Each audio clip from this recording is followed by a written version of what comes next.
요즘 전 세계적으로 산불이 일어나서 위기를 맞는다, 이런 뉴스가 굉장히 자주 등장합니다. 얼마 전에도 호주에서 엄청난 산불이 일어났습니다. 시드니 시내까지 그 산불의 연기가 뒤덮였다는 그런 뉴스가 계속 나왔고요. 캘리포니아 산불 굉장히 자주 일어납니다. 우리나라에서도 저 강릉, 고성 이쪽 동해안 지역에 큰 산불들이 많이 일어납니다. 여러분, 최근에 호주에 일어난 산불이 어떻게 꺼졌는지 아십니까? 도저히 못 끄는 거예요. 아무리 물을 뿌리고 소방관들이 다 총동원 돼도 못 끄다가 비가 와서 꺼졌어요. 인간들이 최첨단 과학 문명을 갖고 있는 것 같지만 그 산불을 쉽게 끄지 못합니다. 제가 한 오래전에 저 강원도 지역에 청년들 데리고 수련회 가기 위해서 답사를 갔다가 그 산불난 동네를 이렇게 방문하게 됐는데요. 그 교회 목사님이 그런 얘기 하시더라고요. 얼마나 이 기세가 무서운지, 큰 바람을 타고 막 불이 번져오는데 아주 큰 강이 있더라고요. 저 강을 넘어서 불길이 막 넘어오는데 큰 불덩어리 같은 게 바람을 타고 날아오더라는 거예요. 그리고 강을 건너와서 그냥 그 동네를 완전히 초토화시키고 또 지나가는 엄청난 그 산불에 대해서 이야기하는 걸 들어봤어요. 그런데 나중에 이 산불의 원인이 뭔지를 찾다 보면요, 등산객이 버린 담배꽁초 이럴 때 굉장히 많습니다. 아주 요만한 불이 그냥 어마어마한 피해를 낸 거죠. 야고보 사도가 이 불 이야기를 하는데요, 작은 불이 그냥 온 숲을 다 태워버리는 이 엄청난 위력에 대해서 이야기하면서 뭘 이야기하는가 하면요, 이게 사람의 말과 같다는 거예요. 새치혀에서 시작된 그런 아주 조그만한 것 같은 말이 그냥 온 숲을 다 태워버리는 이런 엄청난 위력을 보인다는 거죠. 이게 말의 잘못된 파괴력이라는 것이죠. 우리도 쉽게 말을 내뱉고 또 다른 사람이 하는 말을 듣고 살아갑니다만은 이 말이 때로는 이렇게 엄청난 파괴력을 가진다는 거예요. 그런데 오늘 본문에서 이 시인이 고민하는 게 뭔가 하면, 이런 말, 잘못된 말들이 파괴력을 가지고 다른 사람을 넘어뜨리고 그것 가지고 엄청난 세력으로 번져가고 그러다 보니까 사람들이 말의 이 힘을 굉장히 믿게 된다는 거죠. 그 말의 힘을 믿게 되다 보니까 결국 어떤 일이 일어나는가 하면, 정말 경건한 사람들, 정말 하나님 말씀 붙들고 살아야 될 사람들이 그 말의 힘의 논리에 밀려가지고 에이 모르겠다고 자기들도 결국 그런 삶을 살아가다 보니까 정말 하나님 앞에 충성되고 신실한 사람들이 점점 없어진다는 거예요. 오늘 보면 1절에 이렇게 이야기합니다. 여호와여 도우소서, 경건한 자가 끊어지며 충실한 자들이 인생 중에 없어지나이다. 경건한 자가 끊어지고 충실한 자들이 인생 중에 없어지고 있다는 거예요. 오늘 본문에 보면 여호와여 도우소서 이렇게 말하는데, 지금 원래 원어 성경에는 도우소서 여호와여 이렇게 돼 있어요. 그러니까 하나님 하고 기도하는 게 아니라 도와주세요라는 말을 먼저 할 만큼 지금 그가 막 급박한 거예요. 이러다가 진짜 하나님 말씀 의지하고 살아가는 사람은 점점 없어지고 세상의 거짓된 말, 잘못된 파괴력 있는 말을 믿고 그걸 의지하고 살아가는 사람들로 세상이 가득 찰 것 같은 거예요. 그래서 도우소서 여호와여 이렇게 소리 지르고 있는 겁니다. 8절 말씀에 이렇게 되어 있어요. 비열함이 인생 중에 높임을 받는 때에 악인들이 곳곳에서 날뛰는도다. 그 비열하게 살아가는, 악한 말을 하고 나쁜 말을 하는 그 사람들이 어떻게 생각하는가 하면, 비열한 게 오히려 인생 중에서 높임을 받는 거예요. 그게 오히려 저 사람 대단한 것처럼 그렇게 여겨지는 것이죠. 그런데 지금 그것 때문에 굉장히 고통 가운데서 걱정하며 하나님 앞에 기도하고 있습니다. 왜 이렇게 악한 말을 하는 사람들, 구체적으로 악한 말이란 걸 오늘 표현해 보면 여러 가지 표현들이 나오는데요. 아첨하는 말, 거짓말, 또 이 두 가지를 묶어가지고 두 마음으로 하는 말, 또 자랑하는 말, 이런 것들이 오늘 본문에 등장합니다. 내 마음 속에 있는 생각은 다른데 입으로 딴 말을 하는 거죠. 때로는 별거 아닌데 막 대단한 것처럼 아첨하는 말도 하고요. 때로는 막 뻔히 거짓말인 줄 알면서도 다 거짓을 말하는 거죠. 그리고 어떨 때는 자기 자랑하는 말, 이런 게 막 세상을 끌고 다닌다는 거죠. 그럼 왜 사람들이 그런 말들을 할까? 오늘 본문에 보면 두 가지 잘못된 확신 때문에 그런 겁니다. 첫 번째 잘못된 확신은 뭔가 하면 우리 혀가 이길 것이다. 우리가 이렇게 말로 그냥 충분히 이길 수 있다고 생각하는 것이죠. 또 한 가지 잘못된 착각은 뭔가 하면 우리의 혀는 우리의 것이다. 뭐 내가 뭔 말 하든지 그 내 마음이지 뭐. 누가 내가 하는 말을 통제할 수 있단 말인가. 우리 혀는 우리의 것이다. 이렇게 생각하는 것이죠. 그래서 말이 이긴다. 그리고 내가 어떤 말을 하든지 그건 내가 알아서 하면 된다. 이런 생각을 하다 보니까 사실 우리 역사 속에서도 보면요, 이렇게 말 잘하는 걸 가르쳐주는, 요즘으로 치면 일종의 학원 같은 것들이 있었습니다.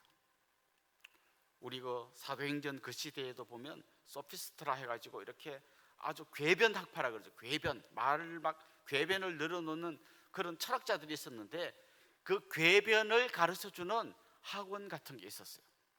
그런데 가서 어떻게 말을 하면 상대방을 확 압도하고 눌러버리고 할 수 있는가, 이런 걸 가르쳐주는 학원이 있었고요. 그런 말로 어떤 막 정치가 이런 사람들이 사람들을 선동하고 뭐 앞에 막 딴 걸 내세우고 하는 이런데 굉장히 많이 악용하기도 했죠. 셰익스피어의 소설인 줄리어스 시저라는 책에 보면 아주 유명한 이야기가 나옵니다. 시저의 최측근이던 브루투스가 이제 시저를 암살하죠. 그래서 사람들이 너 왜 네가 그렇게 믿고 따르던 주군을 암살하고 그렇게 나쁜 짓을 했냐, 사람들이 말할 때 그 청중들 앞에서 브루투스가 막 이야기합니다. 나는 시저를 사랑하지 않은 것이 아니고 로마를 더 사랑했다. 물론 셰익스피어가 소설에 나오는 얘기입니다만은 이게 어떤 정치가들의 일종의 그 거짓 선동, 자기가 뭔가를 얻어내려고 주군을 암살했지만 그러면서도 이게 뭔가 로마를 사랑해서 그랬다, 이럴 때 사람들이 막 그런 말에 넘어가는 거죠.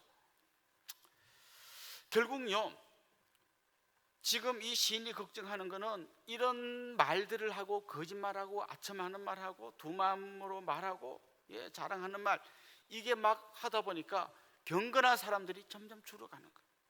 왜? 진실을 말하고 하나의 말씀대로 살고 이래 갖고는 이 세상 저런 나쁜 말들을 하는 사람들을 이겨먹지 못하겠다고 생각하는 거예요. 그래서 점점 그런 사람들이 쭈그러들어 가고 있다는 걸 안타까워하고 있는 겁니다.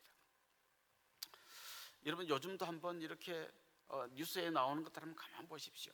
뭐 정치인들, 그 다음에 뭐 젊은이들이 막 하고 다니는 거 한번 보십시오. 요즘 아이들의 그 말 중에서 친구를 놀리는 말 중에 범생이라는 말이 있습니다. 원래 무슨 뜻인가 하면 모범생을 줄여서 범생이랍니다. 여러분, 모범생은 굉장히 좋은 거잖아요. 그런데 범생이라고 말하는 뜻이 뭔가 하면 좀 바보 같다는 거예요. 범생이라는 말이. 그렇게 착하고 바르게 사는 사람은 범생이라고 욕먹고 그야말로 악이 횡행하고 경건한 자가 점점 끊어지는 것처럼 보이는 것이죠. 기독교인들에 대한 그 안티들의 글들이 굉장히 인터넷에 많이 올라옵니다. 그리고 기독교인들을 폄하하고 욕하고 조롱하는 말들이 많습니다. 물론 이제 기독교인들이 잘못해서 먹는 욕도 있지만 이게 아주 세상에 큰 유행처럼 번져가요. 왜요? 기독교인 욕하면 사람들이 그냥 다 편들어 줍니다. 왜 그 욕을 하냐, 이렇게 막 대드는 사람보다는 저 예수쟁이들 좀 욕 먹어야 된다고 생각하는 사람들이 많습니다. 그래서 욕할 때나 안 할 때나 막 욕을 쏟아붓습니다.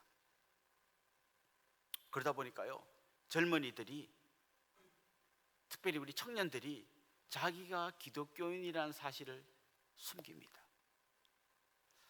제가 오래전에 이 대학교에 미션 스쿨에 설교를 하러 간 적이 있습니다. 가면서 좀 걱정이 되더라고요. 그 미션 스쿨이니까 안 믿는 애들도 설교 시간에 앉아서 들을 텐데 얼마나 아이들이 삐딱하게 들을지 벌써 상상이 되니까 그런 생각을 하고 대학교에 설교를 하러 갔는데요, 제가 깜짝 놀랐어요. 제가 생각했던 정도가 아니에요. 제가 설교하기 전에 어떤 거기에 전도사님쯤 되는 사람이 나와서 기타를 치면서 찬양을 하는데요, 제가 이렇게 딱 보니까 단 한 명도 찬양을 안 해요. 아니, 거기에 분명히 기독교인이 몇 명이든 있을 거 아니에요. 학생들 중에 단 한 명도 찬양을 안 해요. 자기가 기독교인이면 찬양을 따라 할 텐데 안 해요. 왜? 대부분 아이들이 얘도 예수쟁이구나 이렇게 할까봐 자기도 안 믿는 사람 행세를 하고 있는 거예요. 물론 설교할 때는 당연히 다 머리 받고 핸드폰 보고 한 명도 안 쳐다보는 거죠. 전부 다 교회 안 다니는 사람 행세를 하는 거예요. 자, 지금 이게 이제 그 잘못된 말이 세상을 어떻게 좀먹어가고 정말 경건한 자들이 그 앞에서 쉽게 무릎 꿇는지를 오늘 본문이 보여주고 있습니다. 뭐 요즘 뭐 정치인들이나 아니면 경제 유명한 뭐 대기업의 이런 분들이 재판받는 장면을 보십시오. 그들이 무슨 말을 하는지 한번 보십시오. 정말 참회하고 사실 안 그랬겠다 이런 사람은 저는 본 기억이 없어요. 아주 말을 들어보면 두 사람 말이 맞나 싶을 그런 말들로 싹 빠져나갑니다. 그리고 멀쩡하던 사람들이요, 재판 받으러 올 때는 갑자기 휠체어 타고 거의 다 죽어가는 환자가 돼서 옵니다. 그렇게 다 빠져나가고 살아가는 걸 사람들이 보다 보니까 그게 정말 지혜로운 삶의 모습인 것 같고 저렇게 사는 게 맞는 것처럼 보이는 거죠. 그런데 오늘 본문의 이 시인은 이런 상황 속에서 고민하고 갈등하고 하나님 앞에 기도하면서 나아가는데요, 결국 그가 찾은 답이 뭔가 하면요, 하나님의 말씀이에요. 세상에 이런 타락한 말을 이기는 게 결국 뭐라고 그는 믿고 나아가는가 하면 이 잘못된 악한 말을 이기는 길은 하나님의 말씀이라는 거예요. 자칫 잘못하면 악한 말을 이기기 위해서 나는 더 악한 말을 하고, 거짓말을 이기기 위해서 나도 거짓말을 하고, 아첨하는 말을 이기기 위해서 나도 아첨하는 말을 하면서 그렇게 경건한 자들이 무너져가는 이런 삶이 아니고, 그들이 악한 말, 거짓말, 두 마음을 품은 말 그러면서 막 세상을 좀먹어갈 때 하나님의 말씀으로 이걸 이겨나가야 한다는 것을 오늘 본문에서 이야기하고 있습니다. 그러면서 그는 하나님의 말씀은 흙 도가니에서 7번 재련한 은 같다, 이렇게 아주 시적으로 표현합니다. 원래 은이 돌, 흙 이런 불순물들과 섞여 있잖아요. 그걸 캐내가지고 순도 100%의 은을 만들 때 어떻게 합니까? 흙 도가니에 넣어가지고 재련해냅니다. 그러면 불순물은 빠져나가고 순은만 남습니다. 요즘처럼 이렇게 재련 기술이 발달하지 않았을 때는 이걸 또 하고 또 하고 7번 단련하다 보면 진짜 순도 100%의 은이 나오는 거죠. 하나님 말씀 이런 거라는 거예요. 여기에 세상의 불순물이라고는 전혀 들어가지 않은 순도 100%의 은이라는 거죠. 이 순도 100%의 은, 하나님의 말씀 안에 악한 혀를 끊어버리는 능력이 있습니다. 이걸 우리가 믿음으로 고백해야 되는 거예요. 세상에 그런 악한 말 앞에 순도 100%의 하나님 말씀 들고 나가면 잽도 안 될 것 같은 생각이 들잖아요. 못 이겨먹을 것 같잖아요. 그렇지만 베드로가 넘실거리는 파도가 있는 바다 위에 믿음으로 뛰어내린 것처럼 우리가 믿음으로 이런 진실한 말, 덕이 되는 말, 사람을 살리는 말, 하나님의 말씀을 붙들고 그 말씀대로 나아가야 된다는 것이 오늘 본문의 이야기인 거죠. 때로 하나님의 말씀은 우리를 안전지대에다가 놓아둔다, 이렇게 이야기합니다. 여러분, 세상에 여러 가지 말, 거짓말, 아첨하는 말 이런 것 때문에 마음에 상처를 입고 고통당하고 정말 나도 한번 싸워볼까 뭐 이런 마음이 들 때마다 성경이 우리에게 가르쳐주는 진리는 뭔가 하면 하나님의 말씀 안에 들어갈 때 우리가 거기가 제일 안전지대라는 거예요. 무슨 말인가 하면 그런 말로 상처 입고 나도 같이 그런 말로 싸우는 게 아니라 그런 말로 상처 입고 힘들 때마다 하나님의 말씀 안으로 들어가면 그 말씀 안에서 우리가 참 안식을 누리고 쉼을 얻게 된다는 것이죠.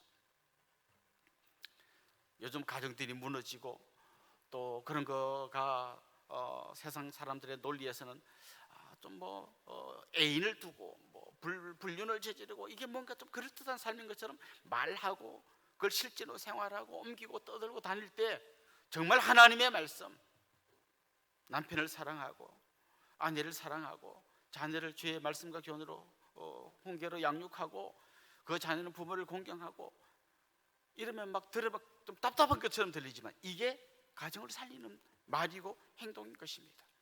요즘 젊은이들이 금수저, 은수저, 흙수저 이런 얘기 막 하고 내 생은 망했다 이런 얘기를 할 때 하나님의 말씀 안으로 들어가는 거예요. 하나님은 금그릇, 은그릇 그런 것만 사용하는 분이 아니라 금그릇이든지 은그릇이든지 나무그릇이든지 질그릇이든지 깨끗한 그릇 사용하신다. 그럼 비록 내가 흙수저여도 정말 하나님이 기뻐하시는 깨끗한 흙수저가 되어서 하나님께 쓰임 받으면 되겠다, 이렇게 용기를 얻고 힘을 얻어야 된다는 것이죠. 사랑하는 성도 여러분, 그래서 우리는 이 새벽마다 기도해야 돼요. 하나님, 내 입술에 파수꾼을 세워주십시오. 또 시편 저자가 기도했던 것처럼 나의 입술의 모든 말과 내 마음의 묵상이 주께 연락되기를 원합니다. 이런 기도하면서 오늘 하루도 정말 하나님 기뻐하시는 순도 100% 순원과 같은 그 말씀으로 이 힘든 세상을 이겨내는 귀하고 복된 믿음의 사람들이 될 수 있기를 주님의 이름으로 축원합니다.